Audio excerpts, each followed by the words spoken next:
ویسے ایک بات یاد رکھیے گا، زندگی میں تھوڑا سا ایکٹر بن کے رہنا چاہیے، تھوڑا نا ایکٹر بن کے رہنا چاہیے۔ دیکھیں مجھے واقعی کوئی غرض نہیں ہے آپ سے کہ آپ کے گھر میں کیا پریشانیاں ہیں۔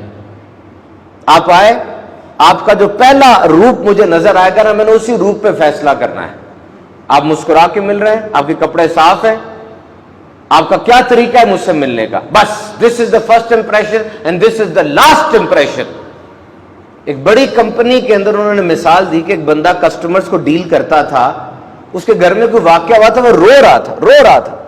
جب اس کے پاس کسٹمر آیا، اس نے باقاعدہ ٹیشو پیپر پکڑا، اپنی آنکھوں کو صاف کیا ذرا فریش ہو کے، جی سر بتائیے، اچھے طریقے سے اس سے بات کی، کسٹمر چلا گیا، پھر وہ رونے لگ گیا۔ اس نے کہا یہ پروفیشنل ایتھکس ہے، کسٹمر کو اس سے غرض نہیں ہے، وہ دوسری کمپنی میں چلا جائے گا۔ خود انشد لوگوں کو میرے جذبات کا خیال ہونے چاہیے، لوگوں کو ایسا کرنا چاہیے۔ وہ ایسا کہاں ہوتا ہے اس دنیا میں؟